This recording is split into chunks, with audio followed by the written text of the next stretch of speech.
Hello dear students, welcome to Shubhda classes. Guru sir here. In this video I am solving MCQs of thermodynamics topic which was asked in some previous years competitive exams. Question number 1. The internal energy change when a system goes from a state A to B is 40 kilojoule per mole. If the system goes from A to B by a reversible path and returns to state A by an irreversible path, what would be the net change in internal energy? Question ಅನ್ನು ಅರ್ಥ ಮಾಡ್ಕೊಳ್ರಿ. So an internal energy change when a system goes from a state A to B. Okay, A ಇದ್ದಿದ್ದು B ಆಗ್ತಾ ಇದೆ. Okay, A ಇದ್ದಿದ್ದು B ಆಗ್ತಾ ಇದೆ. A ಇದ್ದಿದ್ದು ಬಿ ಆದಾಗ ಇಂಟರ್ನಲ್ ಎನರ್ಜಿ ಚೇಂಜ್ ಎಷ್ಟಿದೆ? ಇಂಟರ್ನಲ್ ಎನರ್ಜಿ ಚೇಂಜನ್ನು E1 ಅಂತ ತಗೋತಾನೆ. E1 ಏನಿದೆ ಅದು 40 ಕಿಲೋ ಜೌಲ್ ಪರ್ ಮೋಲ್ ಇದೆ. ನೆಕ್ಸ್ಟು ಅದು ಬಿ ಇದ್ದಿದ್ದು ಎಗೆ ಬರ್ತಾ ಇದೆ. If the system goes from A to B by a reversible ಪಾತಿಂದ ಹೋಯ್ತು ಅಂದರೆ ವಾಪಸ್ಸೀಗ and returns to A and returns to by an irreversible path. B ಇದ್ದಿದ್ದು ಈಗ ಎ ಆಯಿತು, ಬಿ ಇದ್ದಿದ್ದು ಎ ಆಯಿತು, ಬಟ್ ಎ ಇದ್ದಿದ್ದು ಮತ್ತು ವಾಪಸ್ ಬಿ ಬರ್ತಾ ಇಲ್ಲ. It's an irreversible path. Okay, ಇದು ಎ ಇದ್ದಿದ್ದು ಬಿ ಆಯಿತು, ಬಿ ಇದ್ದಿದ್ದು ಎಗೆ ಬಂತು. ಆದರೆ ಇದು ಸೆಕೆಂಡ್ ಒನ್ ಏನಿದೆ ಇದು ಇರ್ರಿವರ್ಸಿಬಲ್ ಪಾತ್. ಈಗ ಎದಿಂದ ಬಿ ಹೋಗಲಿಕ್ಕೆ 40 ಕಿಲೋ ಜೌಲ್ ಪರ್ ಮೋಲ್ ಅಷ್ಟು ಎನರ್ಜಿ ಇದೆ ಅಂತ ಕನ್ಸಿಡರ್ ಮಾಡಿದರೆ ಬಿದಿಂದ ಎಗೆ ಹೋಗಲಿಕ್ಕೂ ಅಷ್ಟೇ ಬೇಕು. ಹಾಗಾಗಿ E2 internal energy in second case also what? It's 40 kilo joule per mole only. ಈಗ ನಮಗೆ ಬೇಕಾಗಿದ್ದು the net change in internal energy ಅಂದರೆ we should calculate delta E. Delta is nothing but what? E2 minus E1. So E2 value ಎಷ್ಟಿದೆ? 40 kilo joule per mole. E1 ಎಷ್ಟಿದೆ? 40 kilo joule per mole again. So 40 minus 40 ಎಷ್ಟಾಯಿತು? 0. ಹಾಗಾಗಿ option ಡಿದಲ್ಲಿ 0 ಇದೆ ನೋಡ್ರಿ. So 0 should be your answer. Next question number 2. The correct relationship is delta H plus P delta V is equal to delta V ಅಂತ ಕೊಡ್ತಾ ಇದ್ದಾರೆ. Delta H minus delta N R T is equal to delta E ಅಂತ ಇದೆ. Delta E plus delta N into R into T is equal to delta P. ಇದು ಯಾವುದೂ ಅಲ್ಲ, none of these ಅಂತ ಹೇಳ್ತಾ ಇದ್ದಾರೆ. ಡೆಲ್ಟಾ ಎಚ್ ಮತ್ತು P delta V ಹೀಗೆಲ್ಲ ಕೊಟ್ಟಾಗ ನೀವು ಈ ಟೈಪ್ ರಿಲೇಷನ್ಶಿಪ್ ನೆನ್ಪಿಟ್ಕೋಬೇಕು. Delta H is equal to delta U plus P into delta V. ಇದು ಕರೆಕ್ಟ್ ವ್ಯಾಲಿಡ್ ರಿಲೇಷನ್. ಸೊ ನನಗೇನು ಅನಿಸುತ್ತೆ ಪರ್ಸ್ನಲಿ, ಇಲ್ಲೂ ಡೆಲ್ಟಾ ವಿ ಕೊಟ್ಟಿರ್ಲಿಕ್ಕೆ ಚಾನ್ಸ್ ಇಲ್ಲ. ಮೇ ಬಿ ಆ ವರ್ಷ ಇದು ಡೆಲ್ಟಾ ಯು ಆಗಿರ್ಬೋದು ಅಂತ ಅನ್ಸತ್ತೆ.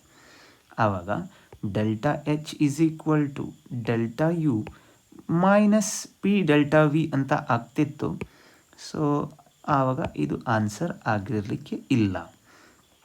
ಸೊ ಈಗ ಸೆಕೆಂಡ್ ಒನ್ ಅಬ್ಸರ್ವ್ ಮಾಡಿರಿ. ಸೊ ಇಲ್ಲಿ ಸೆಕೆಂಡ್ ಒನ್ನಲ್ಲಿ ಡೆಲ್ಟಾ ಎಚ್ ಮತ್ತು ಡೆಲ್ಟಾ ಇ ಅಂದರೆ ಎಂಥಾಲ್ಪಿ ಮತ್ತು ಇಂಟರ್ನಲ್ ಎನರ್ಜಿ ಮಿಡ್ಲಿನ ರಿಲೇಷನ್ ಕೇಳಿದ್ದಾರೆ. ಎಂಥಾಲ್ಪಿ ಮತ್ತು ಇಂಟರ್ನಲ್ ಎನರ್ಜಿ ಮಿಡ್ಲಿನ ರಿಲೇಷನ್ ಹೇಗಿರುತ್ತೆ ಹೇಳ್ರಿ? Delta H is equal to delta E plus delta N G into R into T. Delta N G is nothing but delta N only. Okay, number of moles of gas is product minus number of moles of gas is reactant. So ಇದು original equation. So ಇದನ್ನು option ಬಿದಲ್ಲಿ observe ಮಾಡಿದರೆ delta H is equal to ಈ delta N R ಟಿನ ನಾನು R H ಎಸ್ಸಿಗೆ ತೊಗೊಂಡು ಹೋಗಿಬಿಟ್ರೆ delta E plus delta N into R into T ಎನ್ನೇ ಆಗುತ್ತೆ. ಹಾಗಾಗಿ ಆಪ್ಷನ್ ಬಿ ಏನಿದೆ it's correct. Question number 3. For calcium carbonate, which is dissociating into calcium oxide and CO2, delta H value is 176 kilojoule per mole ಇದು, okay, per mole ಆಗಬೇಕು. Then delta E is ಅಂದರೆ change in internal energy calculate ಮಾಡಬೇಕು. Delta H ಮತ್ತು delta E ಮಿಡ್ಲಿನ relationship ನೀವು ಏನಾದರೂ ನೆನ್ಪು ಮಾಡಿಕೊಂಡ್ರೆ, enthalpy, change in enthalpy is equal to change in internal energy plus delta N G into R into T ಅಂತ ಆಗುತ್ತೆ. ನಮಗೆ ಬೇಕಾಗಿದ್ದು delta E, that is change in internal energy, ಅದನ್ನು ಡೆಲ್ಟಾ ಯು ಅಂತ ಕೂಡ ಕರಿಬೋದು. Delta H minus delta N G into R into T ಅಂತ ಆಗುತ್ತೆ. First of all, we have to calculate that delta Ng, that is nothing but number of moles of gaseous product minus number of moles of gaseous reactant. So, number of moles of gaseous product observe ಮಾಡ್ರಿ. 1 mole CO2 produce ಆಗ್ತಾ ಇದೆ, but LHS ನಲ್ಲಿ ಒಂದೇ ಒಂದು single mole gas ಇಲ್ಲ, ತೊಗೊಂಡಿರೋಂಥದ್ದು solid. ಹಾಗಾಗಿ 1 minus 0, therefore delta N value ಅಂದರೆ delta N g value ಅಂತೂ 1 ಇದೆ. ಈಗ ಫರ್ದರ್ ಇಕ್ವೇಷನಲ್ಲಿ ಸಬ್ಸ್ಟಿಟ್ಯೂಟ್ ಮಾಡೋದಿದ್ದರೆ ಎಂಥಾಲ್ಪಿ ವ್ಯಾಲ್ಯೂನ ಒಬ್ಸರ್ವ್ ಮಾಡಿರಿ. ಎಂಥಾಲ್ಪಿ ವ್ಯಾಲ್ಯೂ 176 ಕಿಲೋ ಜೌಲ್ ಇದೆ, ಮೈನಸ್ ಡೆಲ್ಟಾ ಎನ್ ವ್ಯಾಲ್ಯೂ ಅಂತೂ 1 ಇದೆ, ಇಂಟು ಆರ್ ವ್ಯಾಲ್ಯೂ ಏನಿದೆ, ಆರ್ ವ್ಯಾಲ್ಯೂ 8.314. ಬಟ್ 8.314 ಬರೀಬಾರ್ದು, because 8.314 joule per kelvin per mole ಅದು. ಬಟ್ ಇಲ್ಲಿ ಆಪ್ಷನನ್ನು ಅಬ್ಸರ್ವ್ ಮಾಡಿರಿ. ಆಪ್ಷನ್ನಲ್ಲಿ kilojoule, kilojoule, kilojoule, kilo joule, ಇವನ್ ಡೆಲ್ಟಾ ಎಚನ್ನು ಕೂಡ ಕಿಲೋ ಜೌಲ್ನಲ್ಲಿ ತೊಗೊಂಡಿದ್ದಾರೆ. ಹಾಗಾಗಿ ಈ ಜೌಲ್ ಇದನ್ನು ಕಿಲೋ ಜೌಲಿಗೆ ಕನ್ವರ್ಟ್ ಮಾಡಬೇಕು. therefore 8.314 ಡಿವೈಡೆಡ್ ಬೈ 1000 ಅಂತ ಆಗುತ್ತೆ. So into temperature 977 degree Celsius ಕೊಟ್ಟಿದ್ದಾರೆ. ಅಂದರೆ 977ಗೆ ನೀವು 273 ಆ್ಯಡ್ ಮಾಡಿರಿ. 7 3 10 ಆಯಿತು. ಸೊ ಇಲ್ಲಿ 1 ತೊಗೊಂಡೆ, 7 7 14, 1 15 ಆಯಿತು. ಇಲ್ಲಿ 1 ಬಂತು, 9 1 10, 2 12 ಆಯಿತು. 1250 ಕೆಲ್ವಿನ್, ಓಕೆ, 1250 ಕೆಲ್ವಿನ್ ಆಯಿತು. ಇದನ್ನು ಸಿಂಪ್ಲಿಫೈ ಮಾಡ್ತಾ ಹೋದರೆ ನೋಡ್ರಿ, ಎಕ್ಸಾಮ್ನಲ್ಲಿ ಇದೇ ಕ್ವೆಶನ್ ಕೇಳಿದರೆ ಯಾವುದೇ ಕ್ಯಾಲ್ಕುಲೇಟರ್ ಕೊಡೋದಿಲ್ಲ. ಸೊ ಫರ್ದರ್ ನಾವೇ ಇದನ್ನು ಸಿಂಪ್ಲಿಫೈ ಮಾಡಬೇಕು. ಸೊ ಸಿಂಪ್ಲಿಫೈ ಮಾಡಲಿಕ್ಕೆ ಟ್ರೈ ಮಾಡುವ. 176 ಮೈನಸ್, ಈಗ ಈ 8.314 ಡಿವೈಡೆಡ್ ಬೈ 1000 ಅಂತ ಹೇಳಿದರೆ, ಈಗ 8.314 ಇದೆ, 314 ಇದೆ, ಡಿವೈಡೆಡ್ ಬೈ 1000 ಅಂತ ಹೇಳಿದರೆ ಡೆಸಿಮಲ್ ಪಾಯಿಂಟ್ ಪಕ್ಕದಲ್ಲಿ 0.008314 ಆಗುತ್ತೆ. ಬಿಕಾಸ್ ನಾನು ಈಗ ಇಲ್ಲೇನು ಡೆಸಿಮಲ್ ಪಾಯಿಂಟ್ ಇದೆ, ಇದರಿಂದ 3 ಡೆಸಿಮಲ್ ಪಾಯಿಂಟ್ ಹೊರಗಡೆ ಒಂದು ಡೆಸಿಮಲ್ ಪಾಯಿಂಟ್ ತೊಗೋಬೇಕು. 0.008 ಅಂತ ಆಗುತ್ತೆ. ಸೊ ಈ ಪಾಯಿಂಟ್ 0.08314 ಇಂಟು 1250 ಅಂತ ಮಾಡಿಕೊಂಡ್ರೆ ಆವಾಗ ನನಗೆ 176 ಅಂತೂ ಹಾಗೆ ಇದೆ, ಮೈನಸ್ ನೋಡ್ರಿ, ಇದನ್ನು ನಾನು ಮಾಡಿದಾಗ ನನಗೆ ಅರೌಂಡ್ 9.98250 ಅಂತ ಬಂತು. ಮ್ಯಾನ್ಯುಲಿ ಮಾಡಿದ್ದು, ಕ್ಯಾಲ್ಕುಲೇಟರ್ ಯೂಸ್ ಮಾಡಲಿಲ್ಲ ಆವಾಗ. ಸೊ ನನಗೆ ಏನು ಗೊತ್ತಾಗುತ್ತೆ, 176 ಮೈನಸ್ 9.9 ಅಂತ ಹೇಳಿದೆ ಹತ್ತತ್ರ. ಸೊ ನನಗೆ 165 ಬರಬೇಕು. ಓಕೆ, 60 ಇದೆ, 65 ಇದೆ, 60 ಅಲ್ಲ, 176 ಮೈನಸ್ 9.9 ಅಂದರೆ 165 ಬರುತ್ತೆ. Option C should be your answer. Question number 4. Values of delta H and delta S for 5 different reactions are given below. Enthalpy value, entropy value ಕೊಟ್ಟಿದ್ದಾರೆ. On the basis of these values, predict which one of these will be spontaneous at all temperature. ಇದೇ main point. Which one will be spontaneous at all temperature. ಈಗ ಒಂದು reaction spontaneous ಆಗಬೇಕು ಅಂತ ಆದರೆ delta G value negative ಬರಬೇಕು, Gibbs free energy value negative ಇರಬೇಕು. Delta G ನಿಮ್ಗೆ ನೆನಪಿದ್ರೆ delta G is equal to delta H minus T delta S ಅಂತ ಫಾರ್ಮುಲಾ. ಸೊ ಈ ಗಿಬ್ಸ್ ಫ್ರೀ ಎನರ್ಜಿ ಯಾವಾಗಲೂ ನೆಗೆಟಿವ್ ಇರಬೇಕು ಅಂದರೆ ಈ ಚೇಂಜ್ ಇನ್ ಎಂಥಾಲ್ಪಿ ಏನಿರಬೇಕು ಅದು ನೆಗೆಟಿವ್ ಇರಬೇಕು. ಚೇಂಜ್ ಇನ್ ಎಂಟ್ರೋಪಿ ಕೂಡ ನೆಗೆಟಿವ್ ಇರಬೇಕು, ನೆಗೆಟಿವ್ ಇರಬಾರ್ದು, ಪಾಸಿಟಿವ್ ಇರಬೇಕು. ಆವಾಗ ಮಾತ್ರ ಸೊ ಎಂಟ್ರೋಪಿ ಪಾಸಿಟಿವ್ ಇದ್ದು ಎಂಥಾಲ್ಪಿ ನೆಗೆಟಿವ್ ಇದ್ದಾಗ ಡೆಲ್ಟಾ ಜಿ ವ್ಯಾಲ್ಯೂ ನೆಗೆಟಿವ್ ಬರುತ್ತೆ. ಡೆಲ್ಟಾ ಜಿ ವ್ಯಾಲ್ಯೂ ನೆಗೆಟಿವ್ ಬಂತು ಅಂದರೆ ಅದು ಎಲ್ಲ ಟೆಂಪ್ರೇಚರ್ನಲ್ಲೂ ಅದು ಸ್ಪಾಂಟೇನಿಯಸ್ ಇರುತ್ತೆ. ಸೊ ಇಷ್ಟೆಲ್ಲ ದೊಡ್ಡ ಕ್ವಶನ್ ಕೊಟ್ಟು ಕೂಡಲೇ ಸುಮಾರು ಜನರ ಎದೆ ಒಡೆದು ಹೋಗುತ್ತೆ. ಆದರೆ ಕರೆಕ್ಟಾಗಿ ಅಬ್ಸರ್ವ್ ಮಾಡಿರಿ, ಡೆಲ್ಟಾ ಎಚ್ ಡೆಲ್ಟಾ ಎಸ್ ಎರಡೂ ಪಾಸಿಟಿವ್ ಇದ್ದರೆ ವರ್ಕ್ ಆಗಲ್ಲ. ಸೊ ಎರಡೂ ಮೈನಸ್ ಇದ್ದರೂ ಆಗಲ್ಲ. ಡೆಲ್ಟಾ ಎಚ್ ಪಾಸಿಟಿವ್ ಇರಬಾರ್ದು, ಸೊ ಡೆಲ್ಟಾ ಎಚ್ ನೆಗೆಟಿವ್ ಇರಬೇಕು, ಡೆಲ್ಟಾ ಎಸ್ ಪಾಸಿಟಿವ್ ಇರಬೇಕು. So look at option the fourth one. ಹಾಗಾಗಿ ರಿಯಾಕ್ಷನ್ 4 ಏನಿದೆ ಅದು ಎಲ್ಲ ಟೆಂಪ್ರೇಚರ್ನಲ್ಲೂ ಸ್ಪಾಂಟೇನಿಯಸ್ ಇರುತ್ತೆ. ಬಿಕಾಸ್ ಎಂಥಾಲ್ಪಿ ವ್ಯಾಲ್ಯೂ ಡಿಕ್ರೀಸ್ ಆಗ್ತಾ ಇದೆ, ಎಂಟ್ರೋಪಿ ವ್ಯಾಲ್ಯೂ ಇನ್ಕ್ರೀಸ್ ಆಗ್ತಾ ಇದೆ, ಡೆಲ್ಟಾ ಜಿ ನೆಗೆಟಿವ್ ಬಂದೇ ಬರುತ್ತೆ. Question number 5. When a gas undergoes adiabatic expansion, it gets cooled due to. Okay. ಒಂದು ಗ್ಯಾಸನ್ನು ಅಡಿಯಾಬೆಟಿಕ್ ಎಕ್ಸ್ಪ್ಯಾನ್ಷನ್ ಮಾಡಿದಾಗ ಸೊ ಅದು ಕೂಲ್ ಆಗುತ್ತೆ. ಯಾಕೆ? Whether it is because of loss of kinetic energy, whether it is because of fall in temperature, whether it is because of decrease in velocity, whether it is because of energy used in doing work. Bit difficult, but ನಿಮಗೆ ಆ ಜೂಲ್ Thomson effect ಅಂತ ಗೊತ್ತಿದ್ದರೆ ಅದನ್ನ ನಾವು ಭಾಳ ಈಸಿಯಾಗಿ ಕ್ವಶನನ್ನು solve ಮಾಡ್ಬೋದು. ಆಪ್ಷನ್ ಬಿ ನಿಮ್ಮ ಆನ್ಸರ್ ಅಂತ ಅನಿಸುತ್ತೆ. Suppose if you know about Joule Thomson effect. ನೋಡಿ, ಜೂಲ್ ಥಾಮ್ಸನ್ ಇಫೆಕ್ಟ್ ನಿಮಗೆ ಅಂದಾಜಾಗತ್ತೆ. The phenomenon of producing lowering of temperature. ನೋಡಿ, ಟೆಂಪ್ರೇಚರ್ ಕಡಿಮೆ ಆಗ್ತಾ ಇದೆ, ಲೋವರಿಂಗ್ ಆಫ್ ಟೆಂಪ್ರೇಚರ್. ಯಾವಾಗ? When a gas is made to expand adiabatically. ಒಂದು ಗ್ಯಾಸನ್ನು ಎಡಿಯಾಬೆಟಿಕಲಿ ಎಕ್ಸ್ಪಾಂಡ್ ಮಾಡ್ತಾ ಹೋದಾಗ ಏನು ಟೆಂಪ್ರೇಚರ್ ಕಡಿಮೆ ಆಗ್ತಾ ಹೋಗ್ತಾ ಇದೆ, from a region of high pressure into a region of low pressure. This is known as Joule Thomson effect. ಇಷ್ಟು ಗೊತ್ತಿದ್ಬಿಟ್ರೆ ಆವಾಗ ಗ್ಯಾಸ್ ಕೂಲ್ ಆಗೋದು ಯಾಕೆ? Because of the fall in temperature ಅಂತ ನಿಮಗೆ ಗೊತ್ತಾಗ್ಬಿಡುತ್ತೆ. ಆಪ್ಷನ್ ಬಿ ನಿಮ್ಮ ಆನ್ಸರ್ ಆಗತ್ತೆ. Question number 6. Internal energy does not include.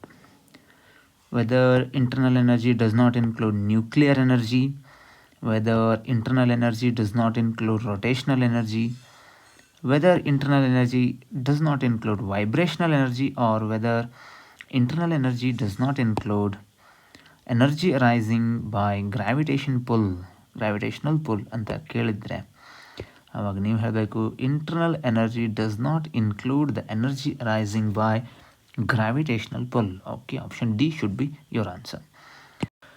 For more details ಒಂದ್ಸಲ ಇಂಟರ್ನಲ್ ಎನರ್ಜಿ ಅಂದ್ರೇನು, ಅದು ಯಾವ್ಯಾವುದನ್ನು ಇನ್ಕ್ಲೂಡ್ ಮಾಡ್ಕೊಳ್ಳುತ್ತೆ ಅಂತ ಬೇಕಾದ್ರೆ ನೋಡ್ಕೊಳ್ರಿ. Every substance possess a definite quantity of energy which depends upon factors such as chemical nature of the substance, temperature and pressure. This is known as intrinsic energy or internal energy, which is represented by the symbol U. ಕೆಲವರು E ಅಂತ ಕೂಡ represent ಮಾಡ್ತಾರೆ ಅಲ್ಲಿ. It is made up of, ಈ point next points important ನೋಡ್ರಿ. Internal energy is made up of kinetic energy, potential energy of the constituent particle. The kinetic energy arises due to the motion of particles and includes their translational energy, rotational energy, vibrational energy, etc. The potential energies arises from different types of interactions between the particles and includes electronic energy, nuclear energy, energy due to molecular interaction, etc. ನೋಡ್ರಿ, overall sum ನೋಡಿದರೆ ಈಗ internal energy ಹೇಳುವಂಥದ್ದು translational ಎನರ್ಜಿನ include ಮಾಡ್ಕೊಂಡಿರುತ್ತೆ, rotational ಎನರ್ಜಿನ include ಮಾಡ್ಕೊಂಡಿರುತ್ತೆ, vibrational ಎನರ್ಜಿನ ಕೂಡ ಇನ್ಕ್ಲೂಡ್ ಮಾಡಿರುತ್ತೆ, ಎಲೆಕ್ಟ್ರಾನಿಕ್ ಎನರ್ಜಿ ಇರುತ್ತೆ, ನ್ಯೂಕ್ಲಿಯರ್ ಎನರ್ಜಿ ಇರುತ್ತೆ, energy due to molecular interaction ಕೂಡ ಇನ್ಕ್ಲೂಡ್ ಆಗಿರುತ್ತೆ. ಬಟ್ ಅಲ್ಲಿ ಎಲ್ಲೂ energy due to gravitational pull ಏನಿದೆ ಅದು ಇನ್ಕ್ಲೂಡ್ ಆಗಿರೋದಿಲ್ಲ. ಹಾಗಾಗಿ ಆಪ್ಷನ್ ಡಿ ಏನಿತ್ತು ಅದು ಆನ್ಸರ್ ಆಗಬೇಕಿತ್ತು ನಮ್ಮದು. Question number 7. 2 moles of an ideal gas expands spontaneously into a vacuum. The work done is. ನೋಡಿರಿ, ವ್ಯಾಕ್ಯೂಮ್ನಲ್ಲಿ ಗ್ಯಾಸ್ ಎಕ್ಸ್ಪ್ಯಾಂಡ್ ಆಗ್ತಾ ಇದೆ, ಆವಾಗ ವರ್ಕ್ ಡನ್ ಏನು ಅಂತ ಕೇಳ್ತಾ ಇದ್ದಾರೆ. ವರ್ಕ್ ಡನ್ ಕ್ಯಾಲ್ಕುಲೇಟ್ ಮಾಡೋಂಥ ಫಾರ್ಮುಲಾ ಅಂತಂದರೆ W = P external, that's external pressure into delta V. But ಅವ್ರೇನು ಹೇಳ್ತಾ ಇದ್ದಾರೆ, ಸೊ ದೇ ಆರ್ ಟೇಕಿಂಗ್ ವ್ಯಾಕ್ಯೂಮ್ನಲ್ಲಿ ಈ ಎಕ್ಸ್ಟರ್ನಲ್ ಪ್ರೆಷರ್ 0 ಇರೋದಕ್ಕೆ, ಎಕ್ಸ್ಟರ್ನಲ್ ಪ್ರೆಷರ್ ಇಲ್ಲದೆ ಇರೋದಕ್ಕೆ ಆವಾಗ so work done becomes 0. Okay, option C should be your answer. Question number 8. Heat exchanged in a chemical reaction at constant temperature and constant pressure is called ಅಂತ ಕೇಳಿದ್ದಾರೆ. ನೋಡ್ರಿ, heat exchanged at constant temperature and pressure ಅಂತ ಕೇಳಿದರೆ enthalpy ಅಂತ ಹೇಳಬೇಕು. ಅದೇ by chance at constant volume ಅಂತ ಕೇಳಿದಿದ್ರೆ, heat exchanged at constant volume ಅಂತ ಕೇಳಿದಿದ್ರೆ ಆವಾಗ ನಾವು ಇಂಟರ್ನಲ್ ಎನರ್ಜಿ ಅಂತ ಹೇಳಬೇಕಿತ್ತು. ಬಟ್ ಈಗ ಇಲ್ಲಿ ಕೇಳಿರೋಂಥದ್ದು heat exchanged at constant temperature and pressure, therefore enthalpy should be your answer. ನಿಮಗೆ ಡೀಟೇಲ್ ಬೇಕಾದರೆ you can go through these paragraph. Okay, ವಿಡಿಯೋನ ಪಾಸ್ ಮಾಡಿ, so go through this. Question number 9. Okay, all right, 9 over here. Okay, question number 9. The enthalpy of reaction H2 gas plus half O2 gas giving H2O gas is delta H1. H2 gas plus half O2 gas giving H2O liquid is delta H2. Whether delta H1 is greater than delta H2, or whether delta H2 is greater than H1, whether they are both equal, whether delta H1 plus delta H2 is equal to half, ಹೀಗೆಲ್ಲ ಕೇಳಿದ್ದಾರೆ. ಈಗ ಪ್ರಾಡಕ್ಟನ್ನು observe ಮಾಡಬೇಕು. So ಇಲ್ಲಿ first ರಿಯಾಕ್ಷನಲ್ಲಿ H2O gas ಇದೆ, second ರಿಯಾಕ್ಷನಲ್ಲಿ H2O liquid ಇದೆ. ಯಾವುದು ಸ್ಟೇಬಲ್ ಪ್ರಾಡಕ್ಟು ಅಲ್ಲಿ ಹೀಟ್ ಜಾಸ್ತಿ ರಿಲೀಸ್ ಆಗುತ್ತೆ. ಸೊ H2O ಗ್ಯಾಸ್ H2O ವೇಪರಿಗೆ ಕಂಪೇರ್ ಮಾಡಿದೆ H2O ಲಿಕ್ವಿಡ್ ಏನಿದೆ ಇಟ್ಸ್ ಕ್ವೈಟ್ ಸ್ಟೇಬಲ್. ಎಲ್ಲಿ ಸ್ಟೇಬಲ್ ಪ್ರಾಡಕ್ಟ್ ಬರ್ತಾ ಇರುತ್ತೋ ಅಲ್ಲಿ ಹೀಟ್ ಜಾಸ್ತಿ ರಿಲೀಸ್ ಆಗುತ್ತೆ. ಹಾಗಾಗಿ the answer is delta H2 should be greater than that of delta H1. That is option A. Question number 12. A reaction occurs spontaneously if. ಯಾವಾಗ reaction spontaneous ಇರುತ್ತೆ ಅಂದರೆ ತನ್ನಿಂತಾನೇ ಆಗುತ್ತೆ. ಈಗ ಡೆಲ್ಟಾ ಜಿ ವ್ಯಾಲ್ಯೂ ನೋಡ್ಬೇಕು. ಡೆಲ್ಟಾ ಜಿ ಅಂತ ಹೇಳಿದ್ರೆ delta G is equal to delta H minus T delta S ಹೇಳೋದು ಫಾರ್ಮುಲಾ. ಈ ಡೆಲ್ಟಾ ಜಿ ವ್ಯಾಲ್ಯೂ ಯಾವಾಗ ನೆಗೆಟಿವ್ ಬರುತ್ತೋ ಆವಾಗ ಅದನ್ನು ನಾವು ಸ್ಪಾಂಟೇನಿಯಸ್ ರಿಯಾಕ್ಷನ್ ಅಂತ ಕರಿತೇವೆ. ಹಾಗಾದರೆ ಈ ಡೆಲ್ಟಾ ಜಿ ವ್ಯಾಲ್ಯೂ ನೆಗೆಟಿವ್ ಬರಬೇಕು ಅಂತ ಆದರೆ ಈ ಎಂಥಾಲ್ಪಿ ವ್ಯಾಲ್ಯೂ ನೆಗೆಟಿವ್ ಇರಬೇಕು, ಮತ್ತು ಈ ಎಂಟ್ರೋಪಿ ವ್ಯಾಲ್ಯೂ ಪಾಸಿಟಿವ್ ಇದ್ದಾಗ, ಸೊ ಎಲ್ಲ ಕಂಡೀಷನ್ನಲ್ಲೂ ಅದು delta G value negative definitely ಬರುತ್ತೆ. ಅಂದರೆ ಇಲ್ಲಿ ಪ್ಲಸ್ ಇದ್ದರೆ ಪ್ಲಸ್ ಇಂಟು ಮೈನಸ್, ಮೈನಸ್ ಆಯಿತು, ಈ ಹೋಲ್ ವ್ಯಾಲ್ಯೂ ಮೈನಸ್ ಆಗುತ್ತೆ. ಇಲ್ಲಿ ಕೂಡ ಮೈನಸ್ ಇದ್ದರೆ automatically delta G value negative ಇರುತ್ತೆ. ಈಗ by chance delta H value, okay, by chance delta H value ಏನಾದರೂ ಪಾಸಿಟಿವ್ ಇತ್ತು ಅಂತ ಆದರೆ ಆವಾಗ ಪಾಸಿಟಿವ್ ಇರಲಿಕ್ಕೆ ಏನೂ ಸಮಸ್ಯೆ ಇಲ್ಲ. ಆದರೆ ಈ ಟಿ ಡೆಲ್ಟಾ ಎಸ್ ವ್ಯಾಲ್ಯೂ ಏನುಂಟು ಡೆಲ್ಟಾ ಎಚ್ ವ್ಯಾಲ್ಯೂಕ್ಕಿಂತ ಜಾಸ್ತಿ ಇರಬೇಕು ಆವಾಗ. Okay, so delta H T delta ಎಸ್ಗಿಂತ ಕಡಿಮೆ ಇದ್ದರೆ ಆವಾಗ ಕೂಡ ನಮಗೇನು ಬರುತ್ತೆ, ಡೆಲ್ಟಾ ಜಿ ವ್ಯಾಲ್ಯೂ ನೆಗೆಟಿವ್ ಬರುತ್ತೆ. ಇದನ್ನು ಲಕ್ಷ್ಯದಲ್ಲಿಟ್ಕೊಂಡು ನಾವು ಈಗ ಆಪ್ಷನನ್ನು ಚೂಸ್ ಮಾಡಬೇಕು.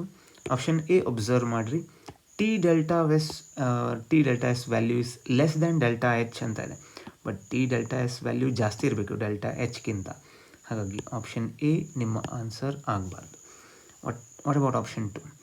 T delta S value is greater than delta H. Yes, correct ಇದೆ. Both delta H and delta S are positive. Correct ನೋಡಿರಿ, ಡೆಲ್ಟಾ ಎಸ್ ಪಾಸಿಟಿವ್ ಇದೆ. ಓಕೆ, ಡೆಲ್ಟಾ ಎಚ್ ಪಾಸಿಟಿವ್ ಇದೆ ಅಂತ ಹೇಳ್ತಾ ಇದ್ದಾರೆ, ಸಮಸ್ಯೆ ಅಂತ ಅಲ್ಲ. ಡೆಲ್ಟಾ ಎಚ್ ಪಾಸಿಟಿವ್ ಇದ್ರೂ over all value delta H value ಏನಿದೆ ಅದು ಟಿ ಡೆಲ್ಟಾ ಎಸ್ಗಿಂತ ಕಡಿಮೆ ಅಂತ ಅವರೇ ಹೇಳ್ತಾ ಇದ್ದಾರೆ. ಹಾಗಾಗಿ ಆಪ್ಷನ್ ಬಿ ನಲ್ಲಿ ಏನೂ ಸಮಸ್ಯೆ ಇಲ್ಲ. Option B is the answer. Question number 13 ಸ್ವಲ್ಪ ಈಸಿ ಇದೆ. Question number 13, which expression is correct for the work done in the adiabatic reversible expansion ಅಂತ ಕೇಳಿದ್ದಾರೆ. So work done in case of adiabatic reversible expansion is P delta V. It's work done is equal to P into delta V ಅಂತ ಏನಿದೆ ನೋಡ್ರಿ, ಅದು answer ಆಗಬೇಕು, option C. Question number 14, well, it's a difficult one, lengthy one. In a fuel cell, methanol is used as fuel and oxygen gas is used as an oxidizer. The reaction is methanol liquid when reacts with 3/2 O2, it gives you CO2 gas and H2O liquid. At 298 Kelvin, standard Gibbs energy of formation for methanol, H2O and CO2. Methanol, H2O ಮತ್ತು CO2 values are given. Okay, Gibbs free energy values are given. If standard enthalpy of combustion of methanol is this much, that's minus 726 kilojoule per mole, efficiency of the fuel cell will be, well, very few students were able to solve this. ಇರಲಿ, ಇದನ್ನು solve ಮಾಡುವ. ಈಗ ಈ equation ಕೊಟ್ಟಿದ್ದಾರೆ, ಈ ಇಕ್ವೇಷನಲ್ಲಿ ನಾವೀಗ efficiency calculate ಮಾಡಬೇಕು, ಎಫಿಷಿಯನ್ಸಿ ಆಫ್ ಫ್ಯೂಯಲ್ ಸೆಲ್. ಈ ಎಲ್ಲ ಡಾಟಾ ಯೂಸ್ ಮಾಡಿಕೊಂಡು ಇಲ್ಲಿ Gibbs free energy formation of the reaction calculate ಮಾಡಬೇಕು. So that is delta G R, Gibbs energy formation of this reaction is nothing but summation of delta G values of the product minus summation of delta G values of the reactants. Okay, ಅಂದರೆ ಈಗ ಇಲ್ಲಿ 1 mole CO2 ಇದೆ. ಈ CO2 delta G formation ಏನಿದೆ -394. Okay, -394 plus ಈಗ 2H2O ಇದೆ, ಅಂದರೆ 2 into delta G values of H2O value ಏನಿದೆ -237.2 ಇದೆ. ಓಕೆ, ಪ್ರಾಡಕ್ಟ್ ಮುಗೀತು. ಮೈನಸ್ ಈಗ ರಿಯಾಕ್ಟೆಂಟ್ ಏನಿದೆ CH3OH ವ್ಯಾಲ್ಯೂ ಕೊಟ್ಟಿದ್ದಾರೆ. CH3OH ವ್ಯಾಲ್ಯೂ -166.2 ಇದೆ. ಓಕೆ, ಪ್ಲಸ್ ಈಗ 3/2 O2 ಇದೆ. Okay, 3/2 O2. ಬಟ್ ಆ O2 ವ್ಯಾಲ್ಯೂ ಕೊಡಲಿಲ್ಲ. ಯಾಕೆ ಕೊಡಲಿಲ್ಲ ಅಂತ ಕೇಳಿದ್ರೆ, standard enthalpy of formation of O2 value 0 ಇರುತ್ತೆ. ಹಾಗಾಗಿ ನಾವು ಅದನ್ನ ತಲೆ ಕೆಡಿಸ್ಕೊಳ್ಳೋದು ಬೇಡ, 3/2 ಇಂಟು 0 ಆಗುತ್ತೆ. ಇರಲಿ, ಇದನ್ನು ಸಿಂಪ್ಲಿಫೈ ಮಾಡಿದರೆ ಈಗ -394 ಪ್ಲಸ್ ಇಂಟು ಮೈನಸ್ ಆಗುತ್ತೆ. 2 ಇಂಟು 237.2 ಕೊಟ್ಟಿದ್ದಾರೆ, ಆವಾಗ ಅದು 474.4 ಬರುತ್ತೆ. ಓಕೆ, ಈಗ ನೆಕ್ಸ್ಟ್ ಇಲ್ಲಿ ಮೈನಸ್ ಇಂಟು ಮೈನಸ್ ಪ್ಲಸ್ ಬರುತ್ತೆ. ಮೈನಸ್ ಇಂಟು ಮೈನಸ್ ಪ್ಲಸ್ ಬಂತು, ಪ್ಲಸ್ 166.2. ಸೊ ಇದನ್ನಷ್ಟು ನಾವು ಆ್ಯಡ್ ಮಾಡ್ತಾ ಹೋದಾಗ ನನಗೆ -702.6 ಕಿಲೋ ಜೌಲ್ ಬಂತು. Okay, -702.6 kilo joule. ಸೊ ನಾವೀಗ ಪರ್ಸೆಂಟೇಜ್ ಕ್ಯಾಲ್ಕುಲೇಟ್ ಮಾಡ್ತಾ ಹೋಗಬೇಕು, ಬಿಕಾಸ್ ನಮ್ಮ ಫೈನಲ್ ಏಮ್ ಏನು ಕೇಳಿದ್ರೆ efficiency of fuel cell calculate ಮಾಡೋದು. ಈಗ ಎಫಿಷಿಯನ್ಸಿ ಕ್ಯಾಲ್ಕುಲೇಟ್ ಮಾಡಬೇಕಾದ್ರೆ that is percentage of efficiency is equal to 702.6 divided by ಇಲ್ಲಿ standard enthalpy of combustion value 726 ಇದೆ. ಹಾಗಾಗಿ 702.6 ಡಿವೈಡೆಡ್ ಬೈ 726 ಇಂಟು 100 ಮಾಡಬೇಕು. ಭಾಳ ಕ್ಲೋಸ್ ಇದೆ ನೋಡಿ, 702 726 ದೇ ಆರ್ ನಾಟ್ ಟೂ ಫಾ. ಹಾಗಾಗಿ ಇದನ್ನು ನೀವು ವರ್ಕೌಟ್ ಮಾಡಿದರೆ ನಿಮಗೆ 97% ಬರುತ್ತೆ. 97 ಆಪ್ಷನ್ ಡಿದಲ್ಲಿದೆ. Option D should be your answer. Question number 15. What is the entropy change in joule per Kelvin per mole when 1 mole of ice is converted into water at 0 degrees Celsius? The enthalpy change for the conversion of ice to liquid water is 6.0 kilojoule per mole at 0 degrees Celsius. So question ಏನಪ್ಪ ಅಂತ ಕೇಳಿದ್ರೆ, so what is the entropy change? Entropy change calculate ಮಾಡಬೇಕು. Entropy change is nothing but delta S. Delta S calculate ಮಾಡುವಂಥ formula ಏನಪ್ಪ ಅಂತ ಕೇಳಿದ್ರೆ, so Q reversible divided by T. Q reversible ಅಂತ ಹೇಳಿದರೆ, ಈಗ ಇಲ್ಲಿ 6 ಕಿಲೋ ಜೌಲ್ ಕೊಟ್ಟಿದ್ದಾರೆ. Enthalpy change, Q reversible is nothing but enthalpy change. But enthalpy change ಏನಿದೆ ಅದು 6 ಕಿಲೋ ಜೌಲ್ ಕೊಟ್ಟಿದ್ದಾರೆ. But they are expecting our answer in joule. ಹಾಗಾಗಿ 6 kilo ಜೌಲನ್ನು ನಾವು ಜೌಲಿಗೆ ಕನ್ವರ್ಟ್ ಮಾಡಿದರೆ ವಿ ಆರ್ ಗೆಟಿಂಗ್ 6000. ಓಕೆ, 6000 ಆಗುತ್ತೆ. 6000 joule divided by temperature is given how much? So temperature is 0 degrees Celsius. Therefore temperature 0 degrees Celsius ಇದನ್ನು ಕೆಲ್ವಿನಿಗೆ convert ಮಾಡಿರಿ 273 kelvin ಆಗುತ್ತೆ. So 6000 divided by 273 ಮಾಡಿದರೆ you should get 21.98 ಬರಬೇಕು. Okay, 21.98 means option A should be your answer. Question number 16. 1 mole of NaCl, that is NaCl solid, on melting absorbed 30.5 kilojoule of heat and its entropy is increased by 28.8 joule per Kelvin. The melting point of NaCl. melting point calculate ಮಾಡಬೇಕು. ಇಲ್ಲಿ heat enthalpy absorb ಆಗಿದೆ ಅಂತ ಹೇಳ್ತಾ ಇದ್ದಾರೆ. ಒಂದೊಂದು kilo ಜೌಲಲ್ಲಿ ಕೊಟ್ಟಿದ್ದಾರೆ, ಇನ್ನೊಂದನ್ನು ಜೌಲಲ್ಲಿ ಕೊಟ್ಟಿದ್ದಾರೆ. ಸೊ ಇದನ್ನು ಸಾರ್ಟ್ ಔಟ್ ಮಾಡ್ಕೋಬೇಕು. ಇಲ್ಲಿ ಫಸ್ಟ್ ಆಫ್ ಆಲ್ ಏನು ಹೇಳ್ತಾ ಇದ್ದಾರೆ, NaCl ಸಾಲಿಡ್ ತೊಗೊಂಡಿದ್ದಾರೆ. ಆ NaCl ಸಾಲಿಡ್ ಹೇಳೋದು ಈಗ NaCl ಲಿಕ್ವಿಡ್ ಆಗಬೇಕು, ಬಿಕಾಸ್ ಅದು ಮೆಲ್ಟ್ ಆಗಿದೆ, ಆನ್ ಮೆಲ್ಟಿಂಗ್ ಅಂತ ಹೇಳ್ತಾ ಇದ್ದಾರೆ.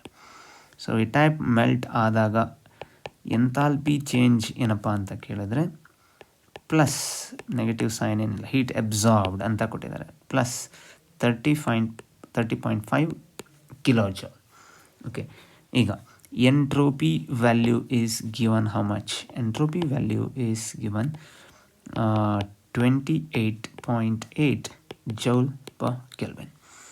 What is the relationship between enthalpy and entropy ಅಂತ ಯಾರಾದರೂ ಕೇಳಿದರೆ, entropy is equal to enthalpy, ಅದನ್ನು ಕ್ಯೂ ರಿವರ್ಸಿಬಲ್ ಅಂತ ಕೂಡ ಕರಿತೇವೆ, ಡೆಲ್ಟಾ ಎಚ್ ಬೈ ಟಿ ಅಂತ ಆಗುತ್ತೆ. So we know delta S value, we know delta H value. Our aim is to calculate melting point, that is temperature. So temperature is equal to delta H divided by delta S ಅಂತ ಆಗಬೇಕು. Delta H value ಏನಿದೆ ಅದು 30.5 kilo joule ಇದೆ. Delta S value ಏನಿದೆ ಅದು 28.8 ಇದೆ, but ಜೌಲ್ನಲ್ಲಿದೆ. ಆ ಜೌಲನ್ನು ನಾವೀಗ ಕಿಲೋ ಜೌಲಲ್ಲಿ ಕನ್ವರ್ಟ್ ಮಾಡಬೇಕು, ಅಂದರೆ into 10⁻³ kilo joule per kelvin ಅಂತ ಆಗುತ್ತೆ. So on simplifying this, simplify ಮಾಡಿರಿ, so you will get 1059 kelvin. So 1059 is in option A. Option A should be your answer. Question number 17. The enthalpy change for the process N2H4 giving 2N plus 4H gas is 1724 kilojoule per mole. If the bond energy of NH bond in ammonia is 391 kilojoule per mole, What is the bond energy of NN in N2H4? Well, N2H4 means NH2 single bond NH2. That's nothing but hydrazine. ಅದನ್ನು ನಾನು ಕ್ಲೀನಾಗಿ ಬರೆದ್ರೆ so ಈ type ಆಗುತ್ತೆ.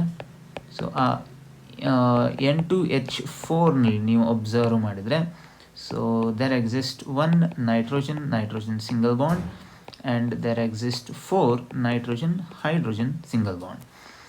Bond energy ಕೊಟ್ಟಿದ್ದಾರೆ means ಒಂದು nitrogen single ಬಾಂಡನ್ನು break ಮಾಡಿದರೆ, ಓಕೆ, ನೈಟ್ರೋಜನ್ ಸಿಂಗಲ್ ಬಾಂಡನ್ನು ಬ್ರೇಕ್ ಮಾಡಿದರೆ ನೆಕ್ಸ್ಟು 4 ಹೈಡ್ರೋಜನ್ ಸಿಂಗಲ್ ಬಾಂಡನ್ನು ಬ್ರೇಕ್ ಮಾಡಿದರೆ, ಓಕೆ, ಬಾಂಡ್ ಎನರ್ಜಿ ಅಂತ ಆಗಬೇಕು ಇಲ್ಲಿ, ಆವಾಗ ನಮಗೆ 1724 kilojoules ಅಷ್ಟು ಹೀಟು ಬೇಕಾಗುತ್ತೆ ಅದನ್ನ ಬ್ರೇಕ್ ಮಾಡಿದಾಗ.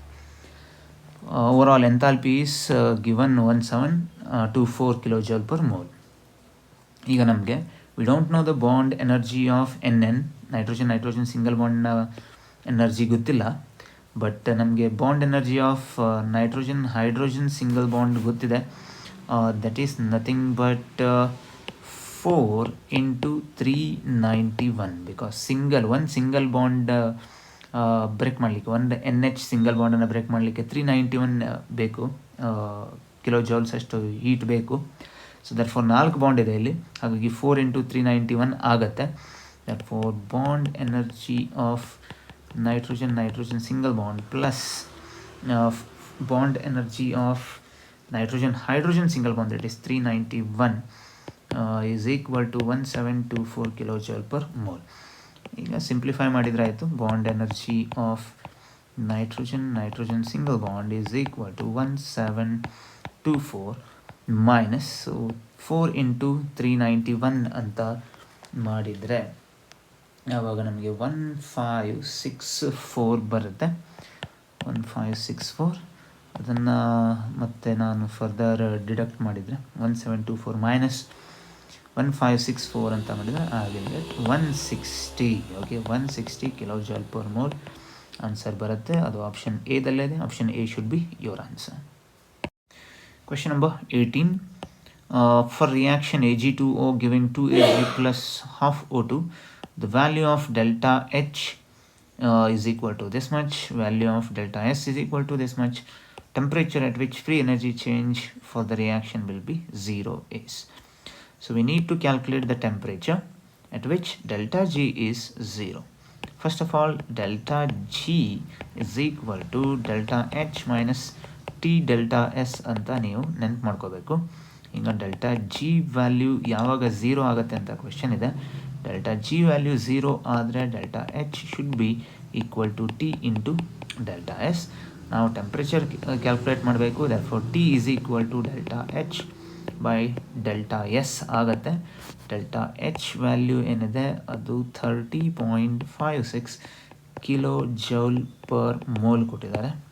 Next delta S value 0.066 kilojoule per kelvin per mole ಅಂತ ಆಗುತ್ತೆ.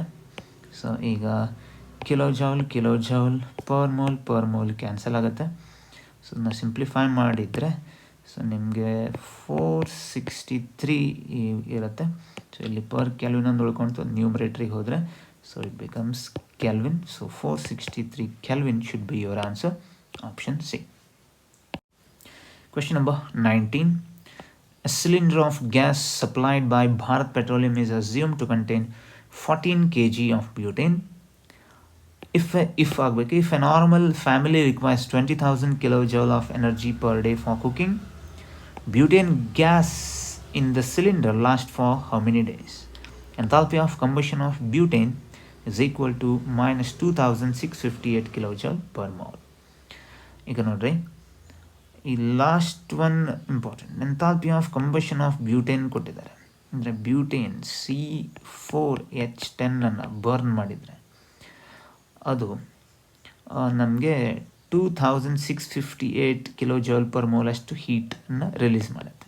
ಓಕೆ, 2658 ಕಿಲೋಜೌಲ್ಸ್ ಅಷ್ಟು ಹೀಟ್ ರಿಲೀಸ್ ಆಗುತ್ತೆ. ಯಾವಾಗ? Per mole. 1 mole of butane, molecular weight of butane ಎಷ್ಟು ಬರುತ್ತೆ ಅಂತ ಕೇಳಿದ್ರೆ 58 ಬರುತ್ತೆ. ಹಾಗಾಗಿ ಈಗ ನಮ್ಮ 2658 ಡಿವೈಡೆಡ್ ಬೈ 58 ಅಂದರೆ 58 ಗ್ರಾಮ್, ಅದು ಅಷ್ಟು ಮಾಡಿದರೆ ನಮಗೆ ಸೊ ಬ್ಯೂಟೇನಿನ ಕ್ಯಾಲೋರಿಫಿಕ್ ವ್ಯಾಲ್ಯೂ ಬರುತ್ತೆ. ಏನು ಬರುತ್ತೆ? Calorific value is nothing but the heat released divided by it's molecular wait. ಅಂದರೆ ಈಗ 2658 ಡಿವೈಡೆಡ್ ಬೈ 58 ಮಾಡಿದರೆ ನಮಗೆ 45.8 ಕಿಲೋ ಜೌಲ್ ಪರ್ ಗ್ರಾಮ್ ಬರುತ್ತೆ. ಅಂದರೆ ಪರ್ ಗ್ರಾಮ್ ಬ್ಯೂಟೇನ್ ಬರ್ನ್ ಆದರೆ ಪರ್ ಗ್ರಾಮ್ 45.8 ಕಿಲೋ ಜೌಲ್ಸ್ ಅಷ್ಟು ಹೀಟ್ ರಿಲೀಸ್ ಆಯಿತು. ಈಗ ಅವ್ರು ಇಲ್ಲೇನು ಕೊಡ್ತಾ ಇದ್ದಾರೆ, 14 kg ಬ್ಯೂಟೇನ್ ಇದೆ. Okay, cylinder is assumed to be 14 kg.